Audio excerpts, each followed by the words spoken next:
नमस्कार, मैं हूं संदीप चौधरी। यूपी के चुनावी सफर पर निकला IBN7 आज पहुंच गया है अमेठी में।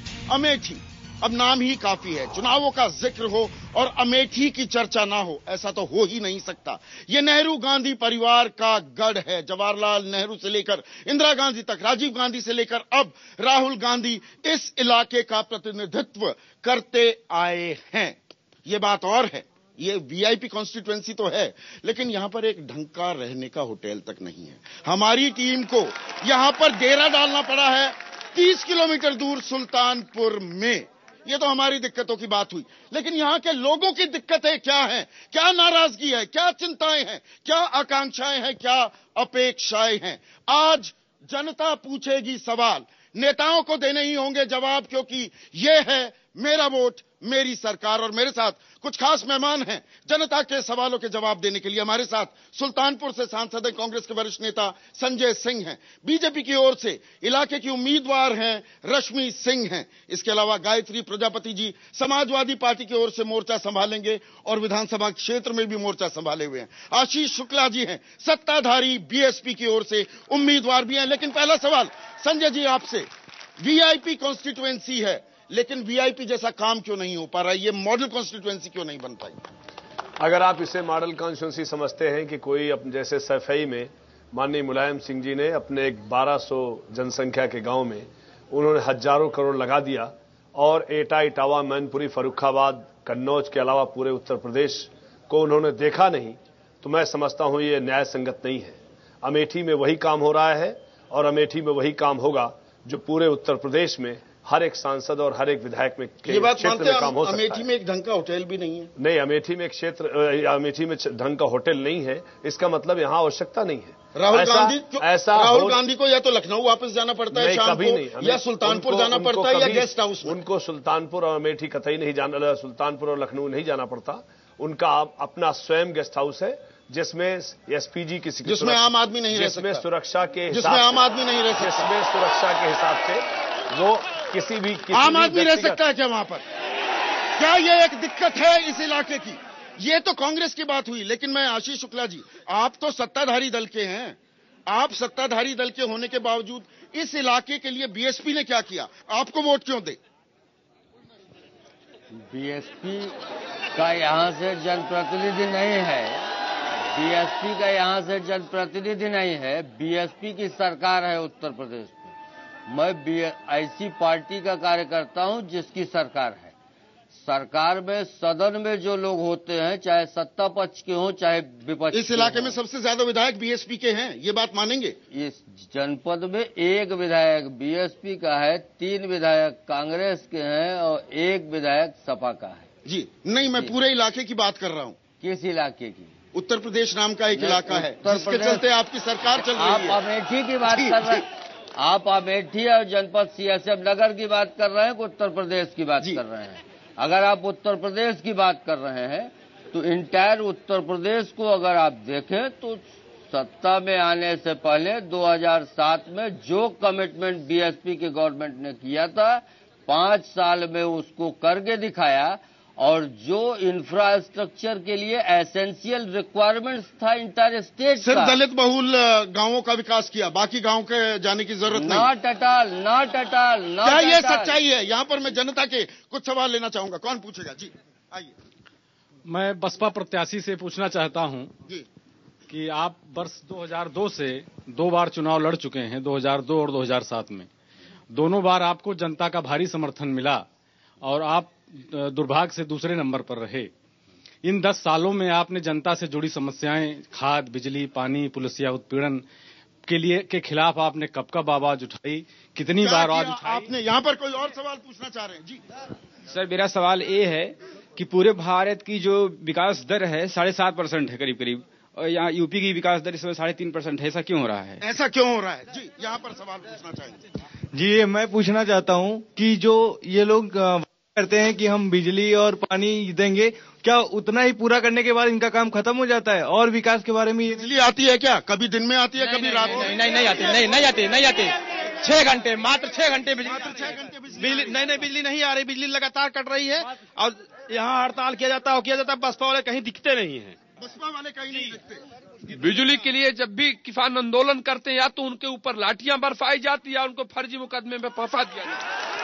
तो यहां पर बिजली की समस्या है, जो मूल जरूरियात हैं किसी भी इलाके की। संजय सिंह जी, हमने आशीष शुक्ला जी से भी पूछा, बिजली क्यों नहीं दे पाते आप, या ये वो भी राज्य सरकार की जिम्मेदारी? आप ये केवल राज्य सरकार के पास है, केवल राज्य सरकार के पास। सड़कों की बात, सड़कों भी उत्तर प्रदेश की, सारी उत्तर प्रदेश सरकार के, पीडब्ल्यूडी और सारे मेडिकल डिपार्टमेंट, स्कूल, एजुकेशन, सारे अपने पब्लिक के रोजमर्रा की आवश्यकता जितनी भी है सब प्रदेश सरकार के अंडर में आती है। रश्मि जी, कुछ बदल क्यों नहीं पाता? क्या ये आपको लगता है कि अमेठी का विकास सिर्फ इस बात को लेकर ही अमेठी ताल ठोकता रहे कि हां भाई हम प्रधानमंत्री भेज देते हैं?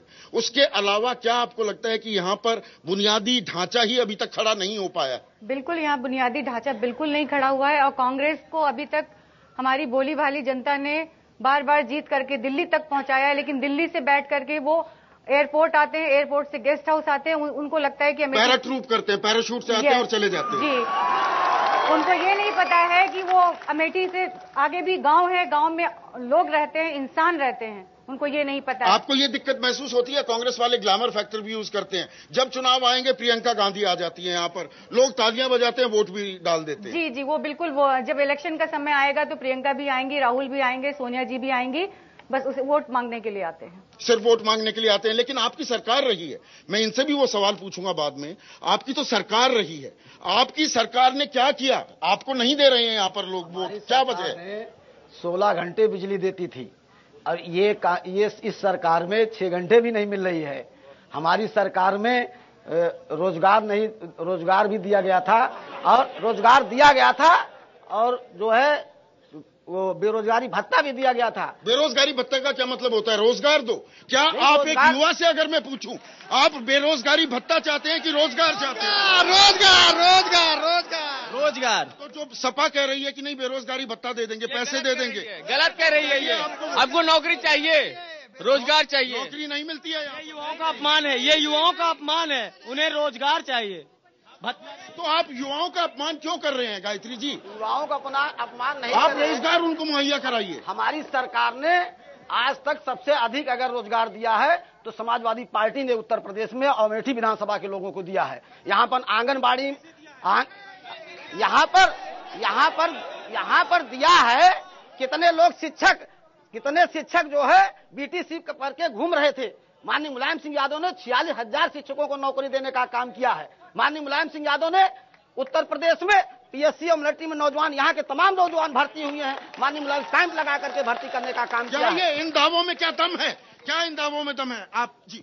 माननीय गायत्री प्रसाद जी, सपा प्रत्याशी हैं, संयोग से बैकवर्ड से बिलोंग करते हैं और इनके मुखिया भी शायद बैकवर्ड से बिलोंग करते हैं। बैकवर्ड का कोटा काट करके दे दिया गया, इनकी क्या प्रतिक्रिया रही? और इनके मुखिया भी घोषणा करते हैं कि मेरी सरकार आएगी तो 9% दे दूंगा। क्या है?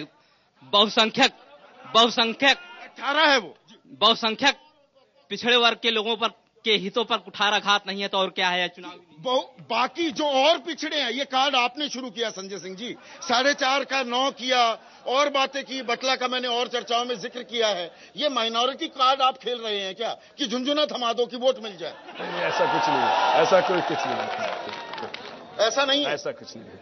बटला फर्जी है कि असली है, ये बता दीजिए। चलिए, चिदम्बरम कुछ कह रहे हैं, दिग्विजय सिंह कुछ कह रहे हैं, मुझे समझ नहीं आ रहा। ये उसी लेवल पर डील की जाए तो अच्छा होगा। उसी लेवल पर डील की जाए।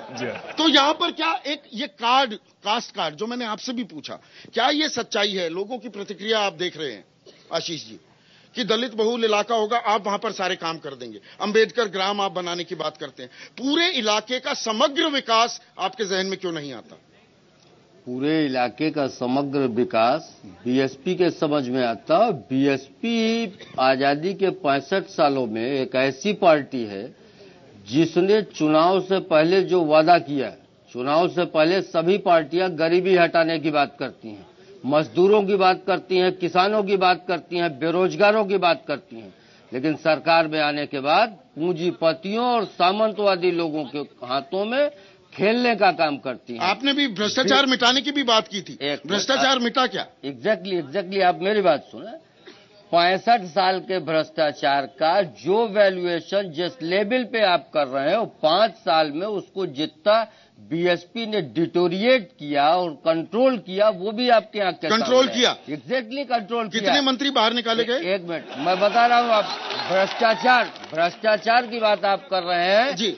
बीएसपी के गवर्नमेंट में एक भी राइट नहीं हुआ, कोई कम्युनल राइट नहीं है। आपके यहाँ के विधायक के बारे में कहा जाता है, गौरीगंज के विधायक के बारे में, कि उन्होंने जितनी कमीशन खाई है, जितने ठेके उठा लिए, उतना तो कभी हुआ नहीं। क्या ये सच्चाई है इस इलाके में? एक मिनट भाई साहब, इसकी नींव और व्यवस्था के बारे में तो माननीय संजय सिंह जी को बताना चाहिए, जो जनपद सुल्तानपुर से सांसद हैं। 2G स्पेक्ट्रम घोटाला इनके समय में होता है, कॉमनवेल्थ का घोटाला इनके समय में होता है, और घोटालों की फहरिस्त कांग्रेस की सरकार से शुरू होती है। अब जहां तक करेंगे सर, जहां तक आपने मंत्रियों को हटाने की बात कही जी, इसको आपको आयोग से पूछना चाहिए कि उसने ये निर्णय 1.5 साल 2 साल पहले ब्लेम करने का क्यों नहीं लिया है।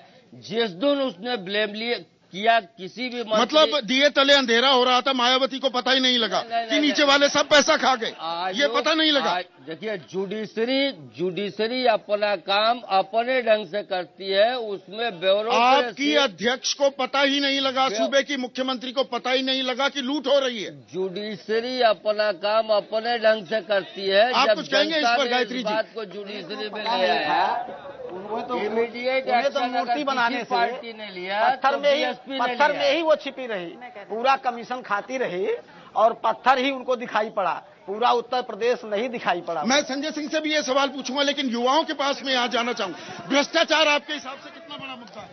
भ्रष्टाचार सर बहुत बड़ा मुद्दा है, और जो भी देश में समस्याएं आ रही हैं, जो रोजगार रुका हुआ है, जो अव्यवस्थाएं फैली है, उसके जड़ में भ्रष्टाचार है। और दूसरी बात एक मैं गायत्री प्रसाद प्रजापति जी से करना चाहूंगा, उसका नहीं यार क्या बोले, चलिए अच्छा मैं आगे जाता हूँ, आप भ्रष्टाचार कितना बड़ा मुद्दा है? देखिए, भ्रष्टाचार एक बहुत बड़ा मुद्दा है। पहली बात मैं बसपा सरकार के बारे में कहना चाहूंगा जी, कि बसपा सरकार की राज में नीचे से लेकर ऊपर तक अधिकारियों ने सिर्फ धन उगाही की है। मैं स्वयं अध्यापक हूँ पेशे से, और मैंने देखा कि मेरे विभाग के द्वारा जो है पैसा बीएसए को दिया जाता है, और बीएसए के द्वारा जो है ऊपर पहुंचाया जाता है। सर जो बसपा सरकार ने आज तक लखनऊ में जितना पैसा खत्म किया है, अगर उसी पैसे को पूरे अगर उत्तर प्रदेश में लगा दिया जाता, करोड़ों अरबों रुपए, आज 10,000 युवा हमारा जो है रोजगार पा जाता। करोड़ों रुपए का पत्थर लखनऊ में फूंक दिया कि इसकी क्या जरूरत थी? इसकी क्या जरूरत थी? भाई साहब एक मिनट सुनिए, अभी जो है कुशवाहा जी बीएसपी में थे, 4 साल 10 महीने तक मायावती जी को नहीं पता लगा कि कुशवाहा जी खा रहे हैं। इलेक्शन होने के केवल 2 महीना पहले 45 से 60 दिन पहले केवल उनको पता लगता है कि, और चार विभाग कुशवाहा जी के पास होते हैं। ऐसी स्थिति में क्या 5 नंबर कालिदास मार्ग पर मायावती रहती है, 6 नंबर पर बाबा सिंह। ऐसा कैसे संभव कैसे? सीएफएम नगर में अभी चिकित्सा की भर्ती हुई थी, उसमें तुरंत जिनमें कोई उसमें न इंटरव्यू हुआ, न कोई जो है उसमें लिखित परीक्षण हुआ, केवल पैसे के बल पर ही भर्ती की गई और उनको तुरंत ज्वाइनिंग लेटर। लेकिन यहाँ पर इस सिक्के का एक और पहलू है जी।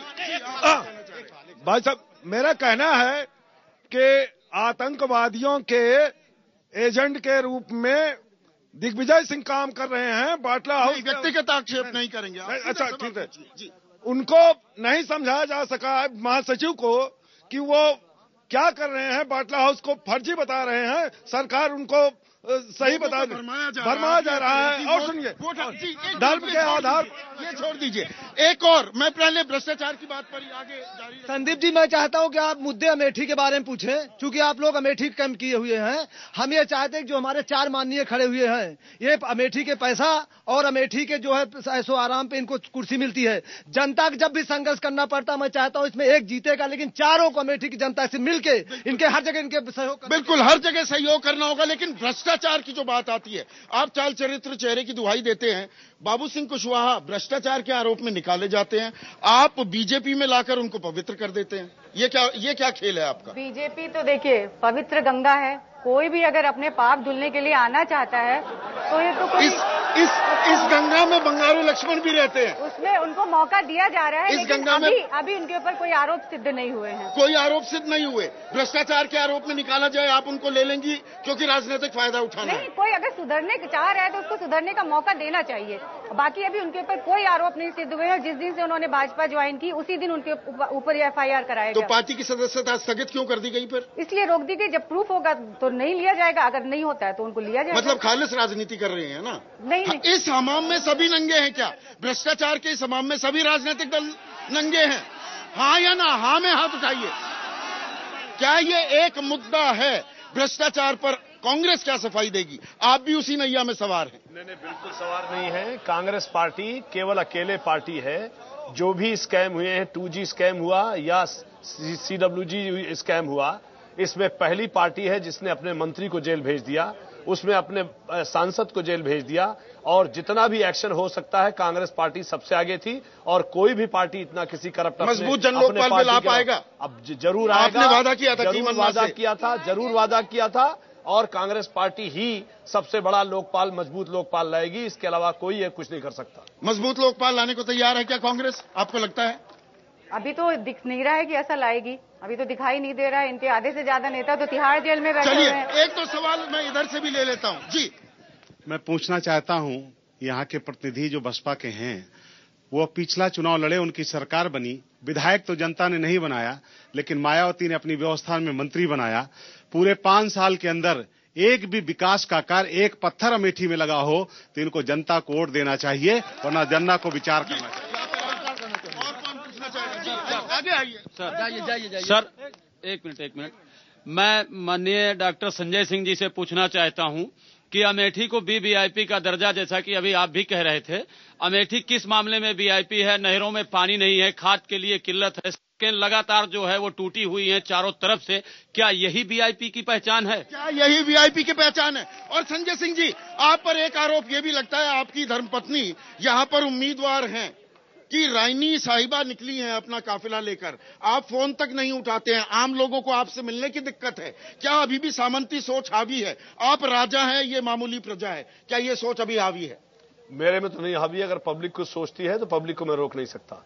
लेकिन एक चीज मैं आपको कहना चाहता हूं कि 1932 से जबकि आजादी भी अपने देश को नहीं मिली थी, तब से मेरे पिताजी यहां सांसद हुए, MLA हुए, MP हुए, सब पार्टियों से हुए।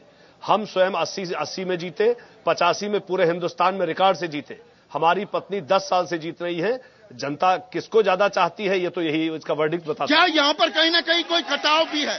जी। मैं माननीय डॉक्टर साहब से पूछना चाहूंगा कि राहुल जी भी 2 बार सांसद रह चुके हैं और विधायिका जी भी 2 बार रह चुकी हैं, लेकिन आज तक कोई भी CBSE बोर्ड का स्कूल नहीं है, और आप कहते हैं हम एजुकेशन बोर्ड देंगे। कैसे आप एजुकेशन यहाँ काशी बनाएंगे? हम नहीं समझ पा रहे। और जो कि सांसद राहुल गांधी जी की सरकार है, वो चाहे तो CBSE बोर्ड 2 नहीं, 10 नहीं, 20 खुल सकते हैं। क्यों नहीं हो पा रहा है? क्यों नहीं हो पा रहा है? CBSE बोर्ड ये प्राइवेट संस्था है, प्राइवेट सिस्टम है, कोई भी अगर करना चाहे तो खोल सकता है। यहां पर रायन भी एजुकेशन ट्रस्ट की सोसाइटी का स्कूल रायबरेली में खुला है। यहां भी बहुत सारे अंग्रेजी मीडियम के स्कूल खुल रहे हैं, और अगले साल CBSE बोर्ड का बड़ा स्कूल अमेठी में खुलने जा रहा है। जी चलिए, एक और हम सपा और बसपा दोनों प्रत्याशियों से ये पूछना चाहते हैं, ये सपा माननीय मुलायम सिंह जी 3 बार मुख्यमंत्री थे, मायावती जी जो है 4 बार मुख्यमंत्री थी। इनके शासनकाल में अमेठी को क्यों उपेक्षित किया गया? ये लोग क्यों यहीं अमेठी के लिए विकास कार्य में आगे बढ़ाए? इनको तो विकास कार्य करना चाहिए।